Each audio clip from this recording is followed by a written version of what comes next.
Daf Kuf Dalet Amud Aleph, the Mishnah at the top of the Amud. Zok the Mishnah, Boiskim Melech al Gabi Kevesh, B'shvil Shelo Yachliku.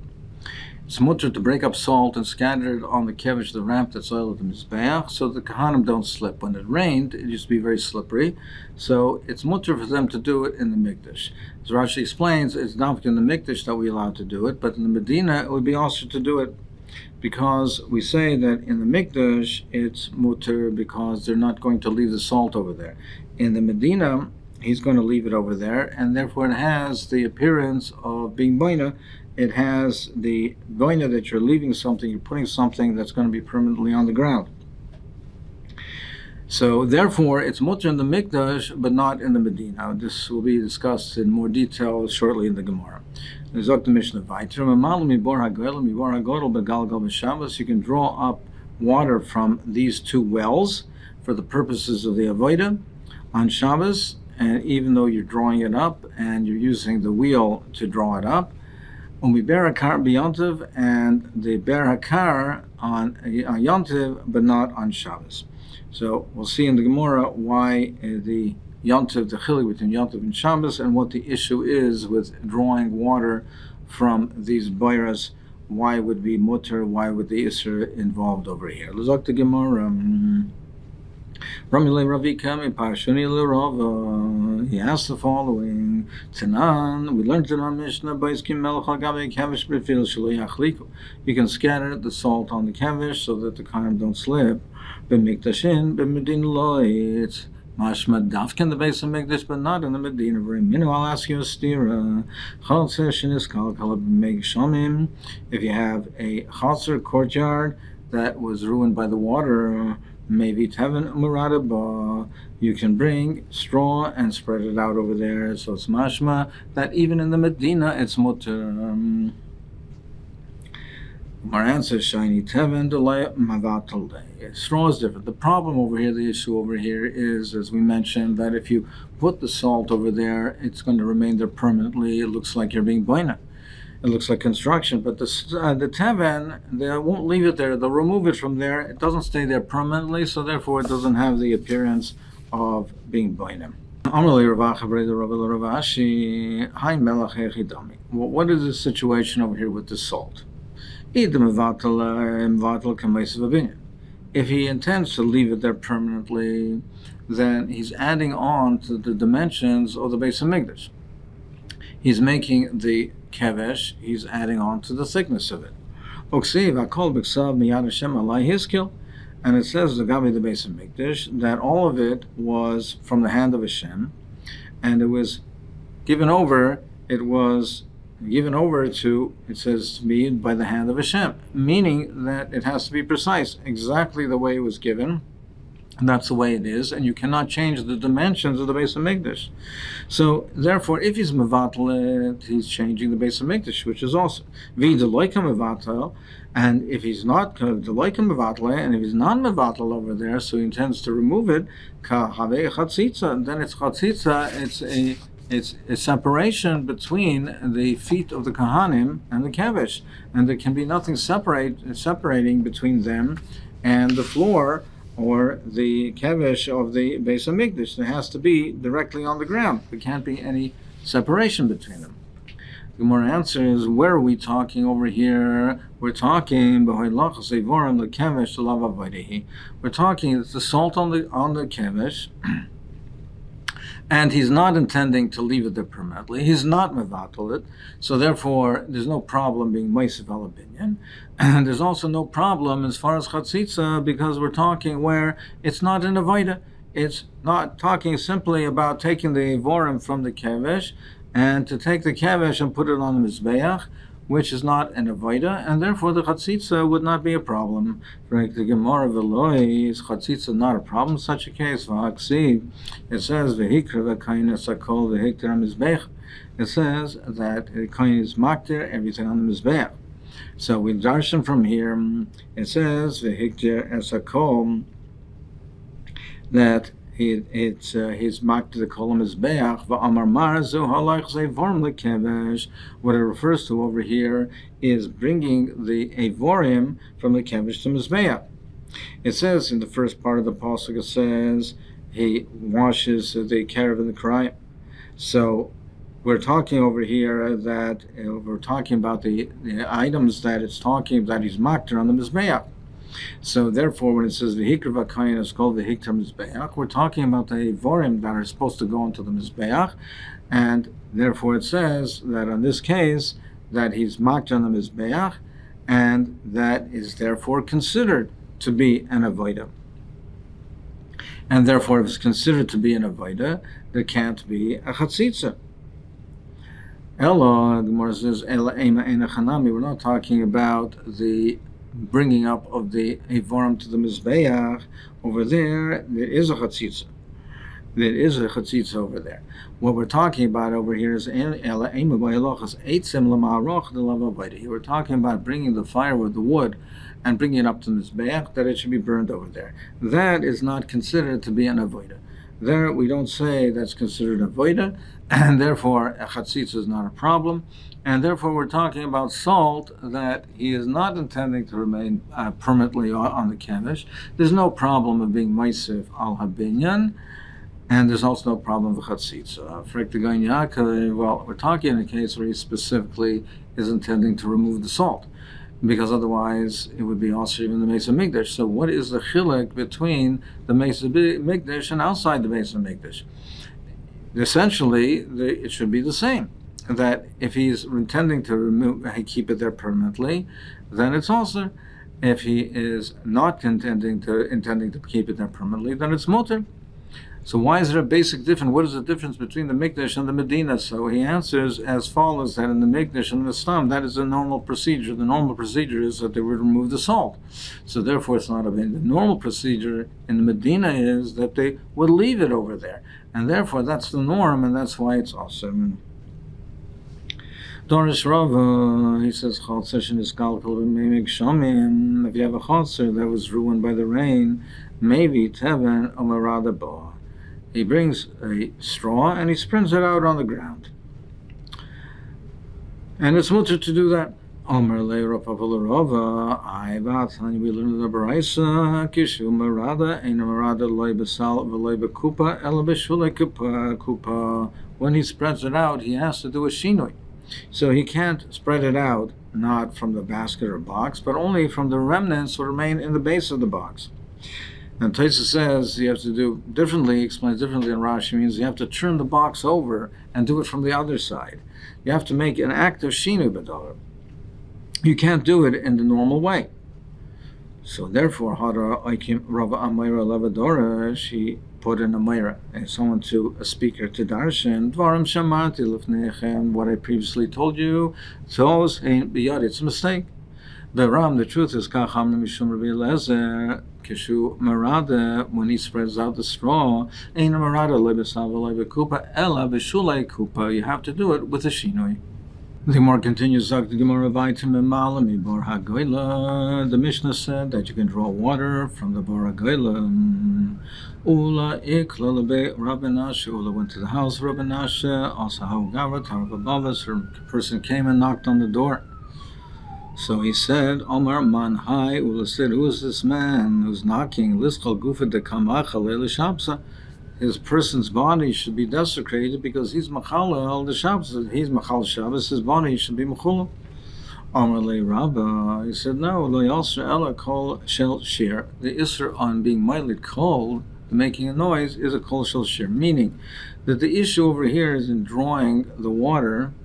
Drawing the water, as we'll see in the Gemara Vayter, is that when you draw from the water from the well with the galgal, with the wheel, it's making a noise. So the Gemara will bring a raya from our Mishnah shortly.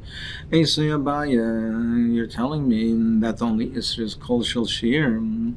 It learned in the Brisa says, Malin B'dyufe, one can siphon wine from a barrel. If you take a tube that's bent and you put one end of the tube in a barrel of wine, and you suck from it, and then insert it in another container, the wine will flow on its own. By drawing it up, it'll flow on its own. So you're allowed to do this on Shabbos.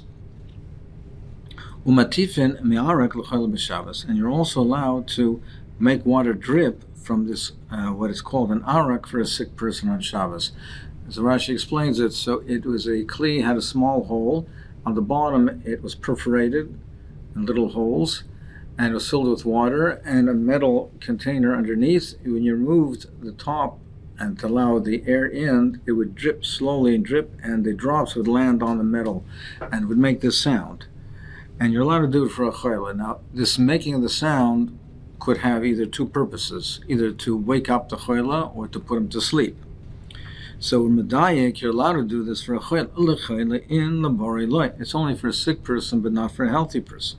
Hey chidami, what's the case? Lav denoim denim v'koboy lilisir is the case not talking where the person is sleeping. You want to wake him up, meaning, and the sound that you're making is not a musical sound. It's not a kol shel shir. It's not musical. It's just making noise, and it's only for a chayla that it's mutter, but not for a healthy person. So don't you see that the isser of being moilid kol, of making the sound, applies even to a sound that is not musical? So Shema Mino, later kol also, that making a sound, any kind of sound, is also. Where it says, Loy, that's not the case. Loy the tir, he's awake and we want to put him to sleep. The Mishtama, he called him Zumzumi. It has the sound of bells, meaning it's a musical sound. It's like a lullaby, it puts him to sleep. That's what is also, but not making a call, that's not musical. Is a person who guards his fruit from the birds, or the birds shouldn't eat it, and his gourds from the chaya, he can guard them in the normal way on Shabbos. But he can't clap his hands, or beat on his chest, or dance, like normally is done during the week. Why can't he do this? My timer, also. Is it not because he's making a sound? And even though this is not a musical sound, is also. The Gemara says no, it's a different reason over here. It's not because of the moiled kol. What we're concerned about is that if he does these things to scare off the animals, he would do what is normally done to scare off the animals, so take a stone and throw it, and he might throw it into the Shus HaRabim to scare away the birds. And that would be an Isser, and that could involve an Isser D'Oraisa. So therefore, we make a gzera that he shouldn't do these things, not because of being moiled kol, because this moiled kol is not musical. It's because he might take a stone and throw it to scare them away. Frankly, it says also that the women who play with nuts, they roll nuts on the ground. It's also, so they roll nuts on and they knock nuts against another one. So even if it's on a board, it's a board game that they would roll nuts and one would knock into the other one. That it's also on Shabbos. My time, well, what would be the Isra over here? My time, lav to come kola. Must be because the knocking of the nuts makes the sound. Kola also. And you see that making the noise, creating the noise, even if it's not musical, it's also. Where it says loy, that's not the reason that's also here. It's not because of the kol, it's because dilma osla shui agumais. Because you might do it on the ground, and you might come to level off the ground to allow the nuts to roll. And leveling off the ground, if it's in the house, it's bainim, if it's in the field, it's chayrish. And that would be it, the Isra. It's a gzera that he might come to this malacha of your bainer or chayrish. Dilay temahachi, because if you don't say it this way, hadamar vihuda. It's even also to roll the apples, to make it to game it with the apples. The nuts are hard. This knocking of the nuts is a call, but what's with apples? Eladilma, don't you see from here that the Isra is not being moiled kol? It is Eladilma also lashui gumais. The Isra is that he might come to flatten out the ground, which might be a deraisa. So now we learned in our Mishnah, you can draw water from a wheel, from these bores, from these wells on Shabbos, b'mikdash in b'medina loy. It's only in the base of mikdash that you're allowed to do it. but not in the Medina. In the Medina is also my time also. Is it not because of the noise that's made with the churning of the wheel? And therefore, don't you see that even making a non-musical sound is also? It's only mutter in the Mikdash, but not in the Medina. The Gemara says, "Loi, that's not the reason. That's not the Isser over here. It's we don't allow you to draw from a well in Medina because we're afraid that that's the normal way where you irrigate your fields, and you irrigate your gina, your garden, or churbosa, or the what's growing, the plants that are growing in a churba, in a ruin. A ruin is desolate, and there's plants growing there, and we're afraid that you'll irrigate in the normal way, and irrigating would be an Isser D'Oraisa. So that's why we're geyser. In the Mikdash, we're not geyser, but in the Medina we are. But it's not because of a lyrical. A Meimer allowed them to do it with a galgal in Mechuzah, even though it was in Medina.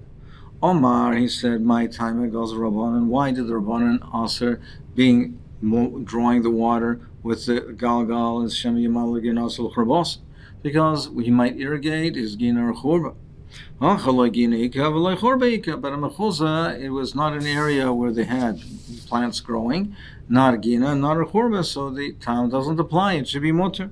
But Kevin the Kachaza, the Ka Taro Be Kisna, but when he saw that they were using the water to soak flax, and therefore they were coming to the Isser D'Oraisa of soaking flax, which would be a Zaireya, which would be a planting, or Lisha, one of those, there's Machlekes Rishonim, which Malach would be involved, but Al Kopanim, that they were using it for that, therefore, Asr Lahu, he assered for them, and he assered them from doing it.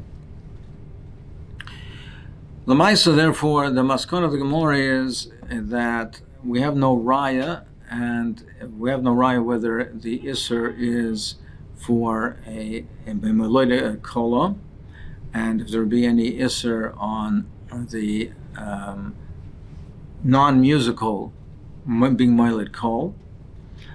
And there's a machlekes rishonim and a machlekes paiskim if in fact if you're moiled kol and a non-musical moiled kol is it aser. But the Maril says even in a case where it's a non-musical moiled kol, which, and if you hold that it's mutter to do, but it's not mutter to do, it's still also to do it with a musical instrument. Meaning, even if you hold that a non-musical being moiled kol is mutter, that it's only also if it's musical, but you do it with a musical instrument would be awesome. So, L'maisa, there's a big deal on the Paiskim when you have a pareichus or you have Sifrei Torah, or you have the Kesser of a Sefer Torah that has the pamainim and has the bells and they make a call. Is that mutter? Is that also? Can you use them or not use them? There's a big deal on the Paiskim. And Lamaisa, that some say, therefore, you should not use it, but that has a whole deal in halach, meaning even the contemporary Paiskim as well.